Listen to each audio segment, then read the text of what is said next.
ఆచి చికెన్ మసాలా. అందరికీ నమస్కారం. మనందరికీ తెలిసింది, నిన్న చాలా దారుణమైన మర్డరు మన గాజువాక ప్రాంతంలో జరిగింది. ఇందులో మౌనిక అని చెప్పేసి 30 సంవత్సరాల అమ్మాయి, అమ్మాయిని మరి ఇండియన్ నేవీలో పనిచేసే ఈ చింతాడ రవీంద్ర అన్న అతను దారుణంగా నరికి చంపాడు. దానికి నేపథ్యం ఏంటంటే, వీళ్ళకి 2021 నుంచి ఈ అమ్మాయికి ఈ రవీంద్రకి పరిచయం ఉంది. ఈ రవీంద్ర కావాలన్న ఉద్దేశంతోనే డేటింగ్ యాప్ ద్వారా ఈ అమ్మాయిని పరిచయం చేసుకున్నారు.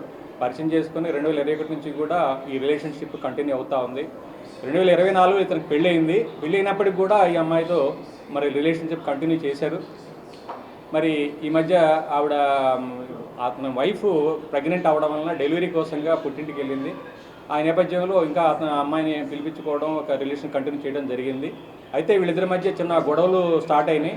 ఆ గొడవల్లో ఆ అమ్మాయిని ఏదో రకంగా చంపేయాలన్న ఉద్దేశంతో అతను నిర్ణయించుకున్నాడు. నిన్న ఆ ఉద్దేశంతోనే నిన్న అతను అమ్మాయిని ఇంటికి పిలిపించుకున్నాడు. అవి మన ఎల్బీ నగర్లో, గాజువాకలో ఎల్బీ నగర్లో కీర్తి ఎన్క్లేవ్ ఫ్లాట్ నెంబర్ 102 దాంట్లో ఇతను ఉంటాడు. అతను ఒంటరిగా ఉంటున్నాడు ఇప్పుడు ప్రజెంట్.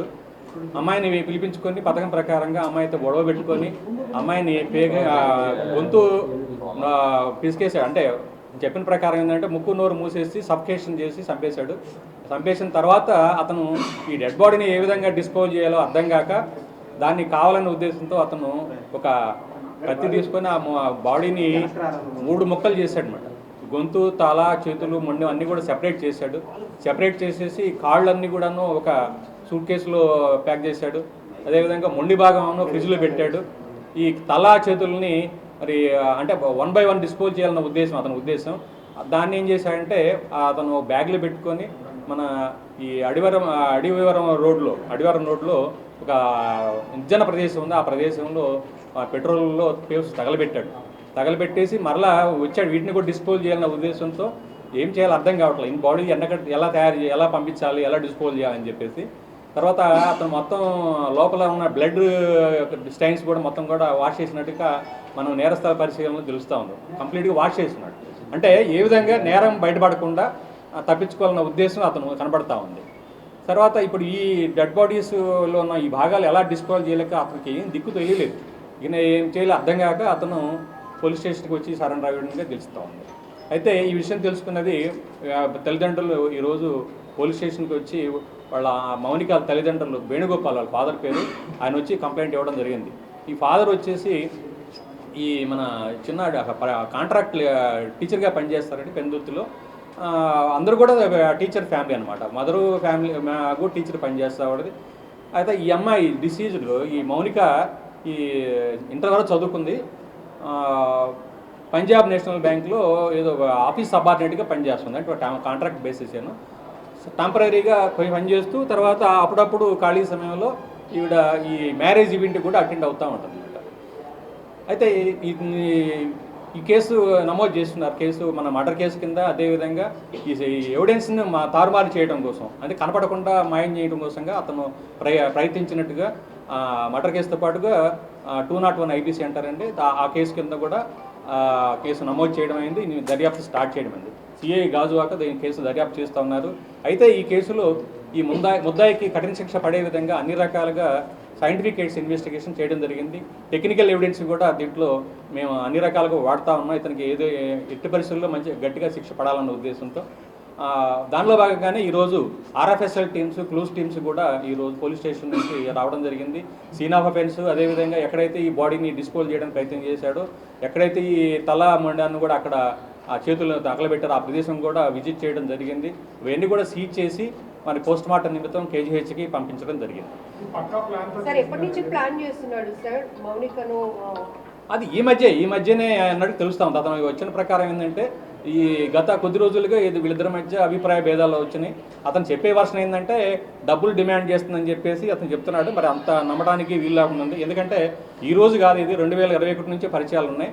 అతను చెప్పే వర్షన్ ఏంటంటే నా డబ్బు ఇప్పటికే నేను చాలా ఇచ్చాను, కానీ ఇంకా ఎక్కువ అమౌంట్కి డిమాండ్ చేస్తుంది, అది ఆ హెరాస్మెంట్ భరించలేక నేను ఈ విధంగా చంపానని చెప్తున్నాడు. కానీ ఏంటంటే అతను అమ్మాయిని ఏదో రకంగా పరిచయాన్ని తొలగించుకోవాలి, ఈ పరిచయాన్ని అమ్మాయి నుంచి మరి అతని జీవితంలో తొలగించుకున్న ఉద్దేశంతో ఈ మర్డర్ చేసినట్టుగా మన ఇన్వెస్టిగేషన్ తెలుసు. సార్ నిన్న మౌనిక తన అంతలో తనే స్వతహాగా వచ్చిందా లేకపోతే ఆయన ఎక్కడి నుంచి పికప్ చేసుకుని ఇంటికి తీసుకొచ్చింది కదా? పర్పస్ ఏంటి సార్ నిన్న అమ్మాయి? అతని ఉద్దేశం అతనే తీసుకొచ్చి కావాలనే ఉద్దేశంతో పిలిపించుకున్నాడు. అతను పథకం ప్రకారం సంపాదన ఉద్దేశంతో అతను తీసుకొచ్చినట్టు తెలుస్తుంది.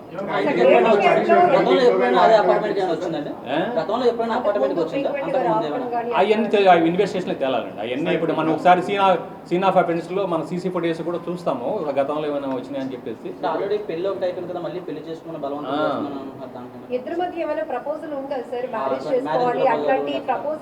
ఇప్పుడు ఒకటమ్మా, ఇప్పుడు చనిపోయిన అమ్మాయికి చెప్పడానికి ఇప్పుడు ఇతను చెప్పే వర్షనే మనం ఇప్పటి వరకు మనకు ఉంది, మిగతా ఏందని మనకు తెలియదు కాబట్టి మనం అవి కూడా విచారణ చేస్తాం. అతని ఆరోపణలు అవి కూడా వెరిఫై చేస్తాం. అతని ఆరోపణలు ఏంటంటే మీరు చాలా డబ్బులు ఇచ్చారని చెప్తున్నాడు, అతను ఎంతవరకు కరెక్ట్ అతను చెప్పే వర్షన్ కూడా వెరిఫై చేస్తాం.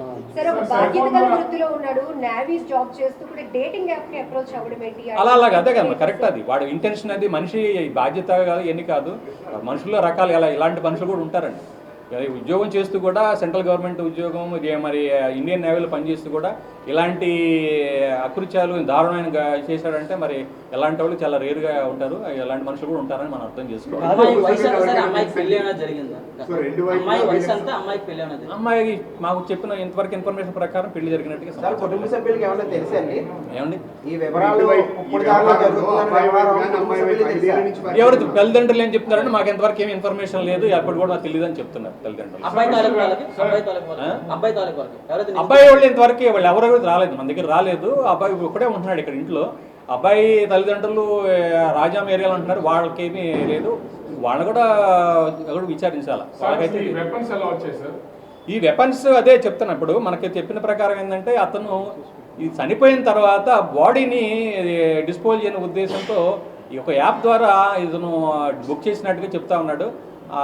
ఆ యాప్ ద్వారానే దాన్ని వితిన్ మినిట్స్లోనే సెక్యూర్ చేసుకొని దాన్ని చనిపోయిన తర్వాత దాన్ని ఆ కత్తి వాడి ఆ కత్తి ద్వారానే దీన్ని మొక్కలు చేసినట్టుగా తెలుస్తాం.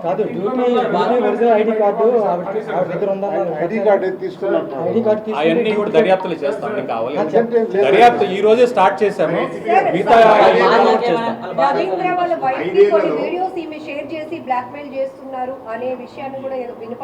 ఎవరమ్మా రవీంద్ర ఈ మౌనిక కలిసినటువంటి వీడియోస్, కొన్ని ప్రైవసీ వీడియోస్ కూడా వాళ్ళ వైఫ్ కి షేర్ చేసి బ్లాక్మెయిల్ చేసింది అనేటటువంటి అవి మా దృష్టికి రాలేదు, అవి కూడా చూస్తాం, వెరిఫై చేస్తాం. లేదండి సో మ్యారేజ్ బిఫోర్ ఇప్పుడు వీళ్ళు 5 ఏళ్ళు ప్రయాణం కొనసాగుతుందని చెప్పారు. సో అబ్బాయి మ్యారేజ్ చేసుకున్నప్పుడు కానీ గతంలో కానీ వివాదాలు ఉన్నాయి, రీసెంట్ గా వచ్చాయి. అసలు దీనికి ఇప్పుడు అబ్బాయి చెప్తున్న కాన్ఫ్లిక్ట్ అంతే ఇప్పుడు చెప్పిన ప్రకారం ఇప్పటి వరకు ఏం లేదు. ఈ మధ్య కాలంలో డబ్బులు ఎక్కువ డిమాండ్ చేస్తుంది, అందువలన ఉద్దేశంతో ఈ విధంగా అమ్మాయిని ఉద్దేశంతో హెరాస్ చేస్తున్న ఉద్దేశంతో నేను చంపానని చెప్తున్నాడు. అంతకుముందు ఏం జరిగింది అనేది అతను చెప్పలేదు, మనకి అంతకుముందు జరిగింది చెప్పలేదు. ఎందుకంటే మనకి ఇంక వేరే ఎవిడెన్స్ ఏమంటే చూస్తాము.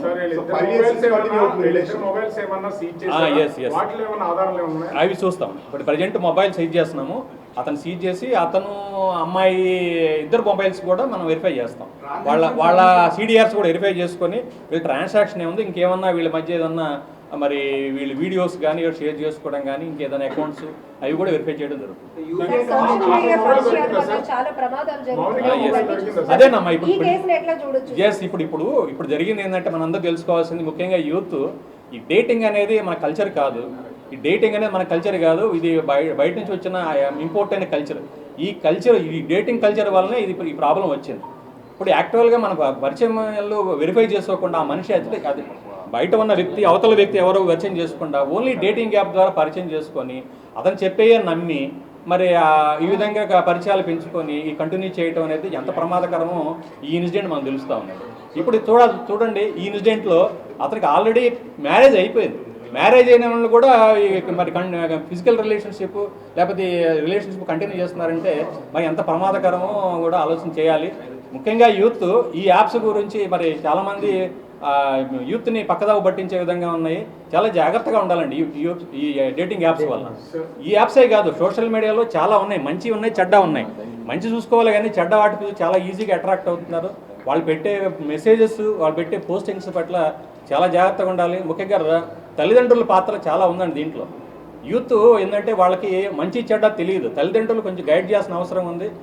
వాళ్ళు కూడా వాళ్ళ రోల్ కూడా గట్టిగా ప్లే చేయాలి, అదర్వైజ్ చాలా ప్రమాదం జరిగే అవకాశం ఉంది. మేజర్గా ఈ మొత్తం ఇన్సిడెంట్స్ సంబంధించి అసలు ఆ బాడీని మొత్తం క్లీన్ చేయడానికి, ఎందుకంటే ఎక్కడ ఒక రక్తం మరక కూడా లేదు, అసలు ఎట్లా కెమికల్స్ యూజ్ చేశాడు, మీ ఇన్వెస్టిగేషన్ ఏమైనా తేలింది అసలు ఇది? ఎస్, వాష్ చేసినట్టుగా తెలుస్తూ ఉంది. అతను చెప్తున్నాడు వాష్ చేసామని చెప్తున్నాడు. అవి సైంటిఫిక్ ఎయిడ్స్గా అవన్నీ కూడా ఫిజికల్ క్లూస్ గ్యాదర్ చేయడం అయింది. వాడు ఏమైనా వాటరే వాడారో ఇంకేమైనా వాడారో అవి కూడా మన బయటకు వస్తుంది. వెపన్ ఉందా సార్? వెపన్ ఉంది, వెపన్ సీజ్ చేసాం. ఇది కత్తి ఉంది, ఆ కత్తిని సీజ్ చేయడం జరిగింది. దర్యాప్తులో భాగంగా ఈ ఆర్ఎఫ్ఎస్ఎల్ టీము కోఆపరేషన్తో మేము అక్కడ ఆ ఇంట్లో ఏదైతే నేరం జరిగిందో ఆ ఇంట్లోనే అక్కడే ఉంది. సార్ అప్రాక్సిమేట్ 2 లక్షల వరకు యూపీఐ ట్రాన్సాక్షన్స్ చేశాడని చెప్పేసి అని అంటున్నారు. మరి ఆన్లైన్ ట్రాన్సాక్షన్స్ ఇవన్నీ అవన్నీ కూడా అండి అతను చెప్పే వర్షన్ను ఒకసారి వెరిఫై చేసుకోవాలి. మేము వెరిఫై చేసుకుంటాము అతను నిజమా కాదా, ఆ అమ్మాయి అకౌంట్స్ ఇతని అకౌంట్స్ ద్వారా పోయినా లేవా అవి కూడా దర్యాప్తు చేయడం జరుగుతుంది. అతని వర్షన్ ఎంతవరకు కరెక్ట్ కూడా వెరిఫై చేస్తాం. అతని వర్షన్ అది అతని వర్షన్ వెరిఫై చేయడం ఏంటంటే ఇప్పుడు ఒకటండి, ఇందాక చెప్పిన విధంగా ఏదైతే ఈ డేటింగ్ యాప్స్ అపరిచిత వ్యక్తులతో పరిచయాలు పెంచుకుంటే ఎలాంటి ప్రమాదాలు జరుగుతాయి అనేది ఆలోచన చేయాలి. పరిచయాలు అపరిచిత వ్యక్తులతో పరిచయాలు అది ఏదైనా డేటింగ్ కావచ్చు ఏదైనా కావచ్చు చాలా ప్రమాదకరం అని చెప్పేసి అందరూ తెలుసుకోవాలి. ఆ ప్రమాదకరం పరిచయాల వల్లనే ఈ విధంగా మర్డర్కి దారితీస్తుందని చెప్తారు. సార్ నిన్న అమ్మాయి ఎన్ని గంటలకు వచ్చింది, రాత్రి ఎన్ని గంటల ప్రాంతంలో దారపాలంకి ఆ మౌనిక తల భాగాన్ని తీసుకెళ్లి అక్కడ తగలబెట్టాడు? ఇది కొంచెం క్లారిటీ కావాలి. ఈవినింగ్ టైం నైట్, మార్నింగ్ మధ్యాహ్నం 12:30 1 గంట ప్రాంతంలో ఇది ఆఫెన్స్ జరిగినట్టుగా మనకు తెలుస్తుంది. అది జరిగిన తర్వాత ఈవినింగ్ టైంలో చీకటి పడిన తర్వాత అతను వెళ్ళి డెడ్ బాడీ అది తల అది చేతులు అది తగలబెట్టడానికి ప్రయత్నించారు.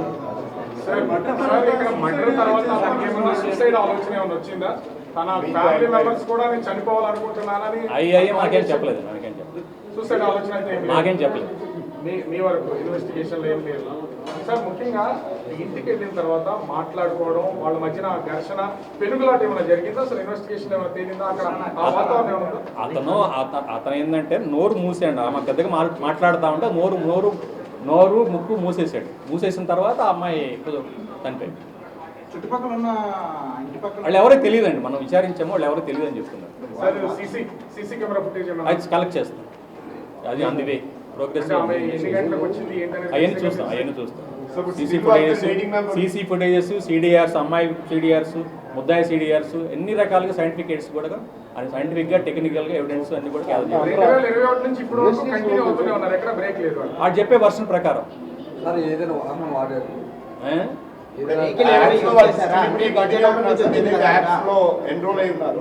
అమ్మాయి అబ్బాయి స్టిల్ కంటిన్యూ ఏంది డేటింగ్ యాప్స్ ద్వారా పరిచయం అయ్యారు, స్టిల్ దే ఆర్ కంటిన్యూ. ఇది యాక్చువల్ ఇన్వెస్టిగేషన్ మార్నింగ్ స్టార్ట్ చేసామండి, ఇవన్నీ కూడా ఎఫ్ఐ చేయడం జరుగుతుంది. సార్ ఇప్పుడు భాగాన్ని తీసుకెళ్ళి అక్కడ దారపాల్లో తగలబెట్టినారు, అది ఏ వెహికల్ మీద తీసుకెళ్ళారా? అతను బైక్ మీద. Okay sir, thank you.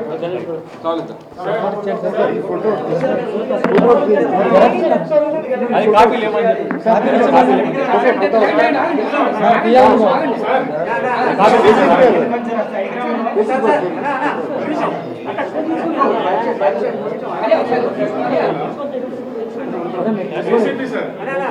Last one question, చంపాలనే ఆలోచన వచ్చింది కదా, ఎలా చంపాడు సార్? అసలు ఇదే అసలు విషయం, అసలు ఎలా చంపాడు?